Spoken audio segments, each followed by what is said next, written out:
Dr. Glidden here. Thanks for logging on this lecture, Good Food, Bad Food. Specifically talking today about the problem with gluten and why that's bad from the naturopathic medical perspective. By the way, which is the only perspective that a prudent person would pay attention to when trying to get good, solid information about food and nutrition and diet. Asking a medical doctor any question at all about food, nutrition, or diet is a fool's game. And that's like asking an electrician, the guy that wired your house, how to fix your computer. He's just the wrong person to ask. Medical doctors have no training and no clinical experience with nutrition at all, and they look down their noses at it because they are completely in the dark about the absolute necessity, value, and effectiveness of clinical nutrition. But naturopathic physicians are trained in it. So here we go. The title of this lecture is Against the Grain, or Betty Crocker Was Not a Doctor, and I am going to explain to you why wheat, barley, rye, and oats are bad foods. And I know that this is counterintuitive and this is not what you have been taught, but that's the whole point of this, right? We are trying to unlearn the wrong stuff that we've learned over the decades. So let's start here. We can blame it all on the Egyptians. The whole grain, cultural grain thing started with the Egyptians. It's right there in the Old Testament, right? You know, the Egyptians figured out that during times of plenty, you could grow wheat and grain and store it, and then use it in times of famine and drought. And it was a really good thing at the time because it saved lots of lives during times of famine and drought. And then, of course, General Mills and Betty Crocker, who wasn't even a real person, right, took that ball and ran with it, and we've been suffering from it ever since. Now, here's why it's a problem. It's the problem with grain, specifically wheat, barley, rye, and oats, is not the grain itself, it's the protein that's in the grain. And the protein that's in these grains mostly is referred to as gluten. And gluten is a very difficult protein for the human body to digest. Conservative estimates are that 60% of Caucasians and 80% of blacks have a big problem digesting the gluten protein. Okay? And here's why that happens. Now, a protein doesn't matter whether it's a fish protein or a chicken protein or a wheat, barley, rye, oat protein, a rice protein, or a soy protein, doesn't matter. If it's a protein, all that it is long chains of amino acids or amino acids that have been daisy-chained together. Now, if you remember from Dr. Wallach's lectures, amino acids are essential nutrients. There are 12 amino acids that are essential nutrients for the human body, which means they need to be imported into the body. The body cannot manufacture an essential nutrient. If a nutrient is categorized as essential, it has to go down the hatch every day. So we get our amino acids from protein. That's the main reason we need to eat protein. Now, regardless of the type of protein, a protein is just a group of amino acids that have been chained together through chemical bonds. This would be the chemical bond, and the individual balls in this diagram or circles would be the amino acids. Okay? So this is a very simple protein, a number of amino acids daisy-chained together, and it's the job of the stomach to break those chemical bonds, liberating the free amino acids. Let's look at that again. Here's a protein. And we chew the protein up and swallow it. It goes into the stomach, where the stomach hopefully snaps those chemical bonds, liberating the amino acids, which are now free and which the body can absorb readily. Now, here's a picture of a simple protein. You can see here that the balls would be the amino acids daisy-chained together in a chemical structure which is either simple or quite complex. These are artists' renditions of electron micrographs of different proteins. This might be a fish protein and a chicken protein and an egg protein and a soy protein, etc., etc. The take-home message here is that where the protein came from gives that protein its structure. And the structure of protein can be vastly different one from the other. And therein lies the problem. Because the chemical bond that we find in the protein of wheat, barley, rye, and oats is very difficult for the stomach to digest. Everything has to be just right in the stomach for the stomach to snap those bonds and liberate the free amino acids. And let's take a look at this. Here's our digestive tract.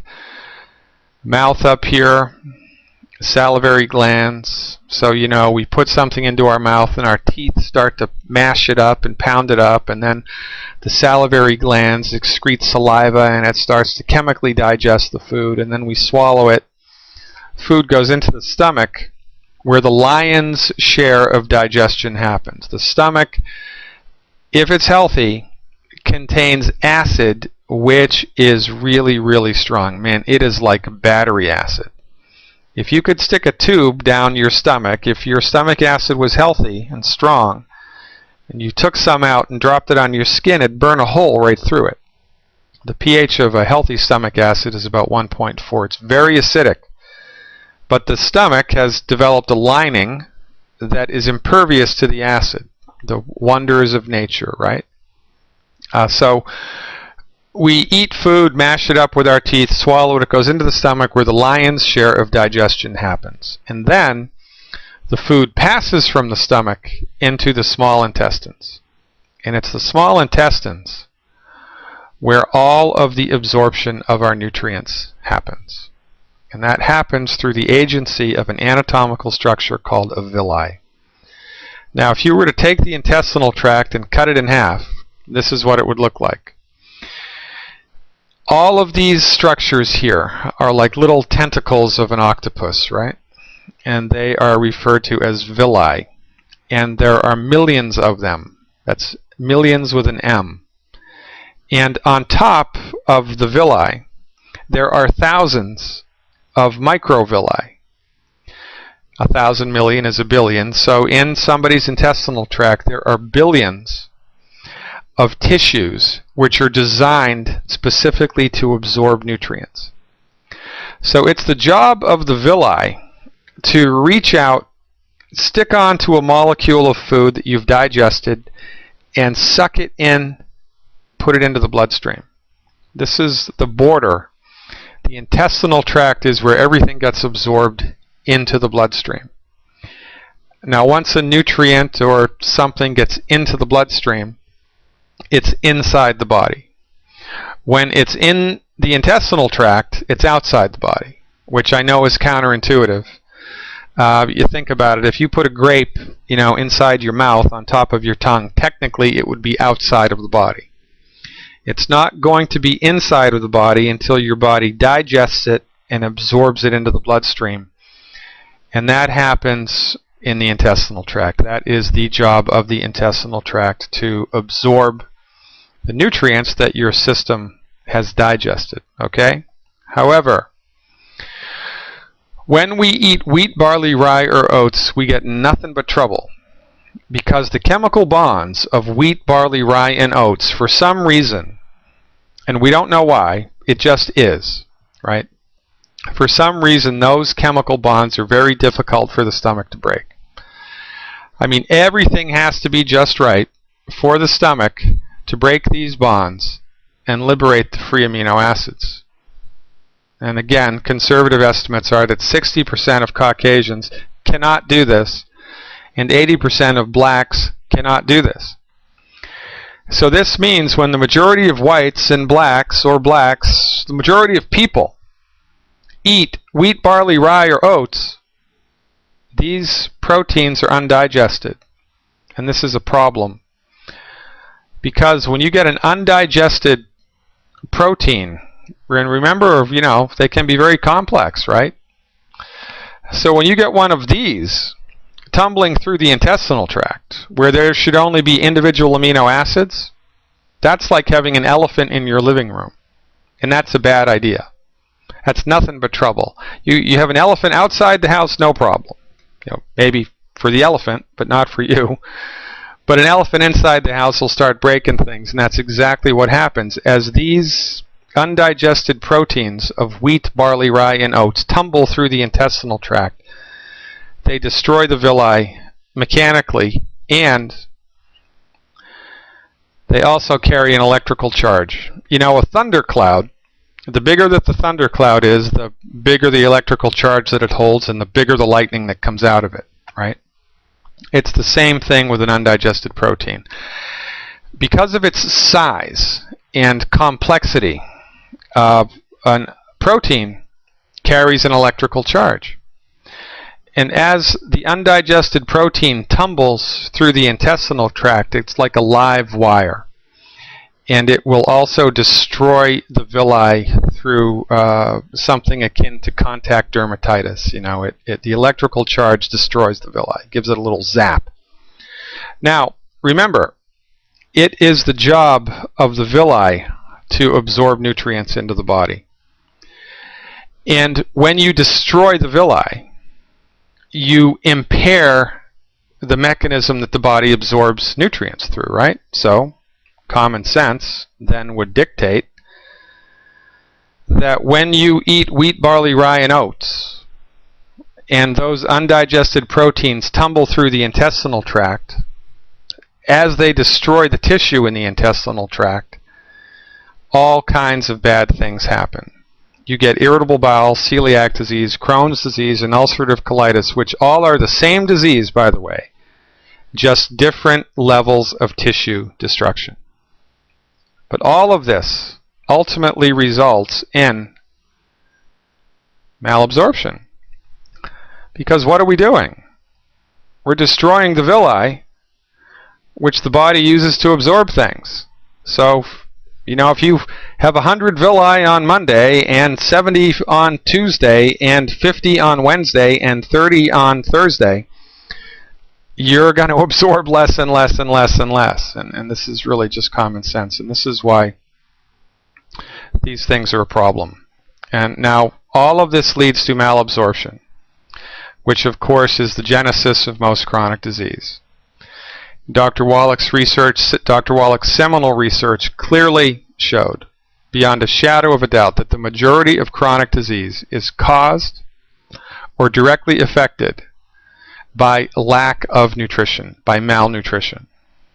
Now, our supposition is that there's not enough nutrition in the food anyway to sustain somebody's body and make it healthy. It is impossible to nutrify the body just by eating food. You cannot do it. Now, if on top of that sad fact, we're eating regularly wheat, barley, rye, and oats that are destroying the villi, we're going to be able to absorb even less nutrients than we could the week before. So the food doesn't have the nutrients that we need anyway, and now we can't absorb half of it. So this is not a good recipe. It actually is, in fact, a recipe for disaster, and it is, in fact, the genesis of most chronic disease. So our take-home message: you may be in the small percentage of people that are okay with wheat, barley, rye, or oats, but the odds are against it. So the recommendation is go on a gluten-free diet as soon as is humanly possible. You will benefit from it undoubtedly. And as our clinical experience shows us, that the longer we go on a gluten-free diet, the better we feel, the healthier we get, and the more our body is able to absorb things. Oh, the good news. When we stop eating wheat, barley, rye, and oats, give the body the 91 essential nutrients appropriate for body weight every day, guess what happens? The villi grow back. And that's a good thing. Dr. Glidden with you, your steadfast advocate for health. Thanks for logging on. I look forward to talking to you in the future. Stay tuned.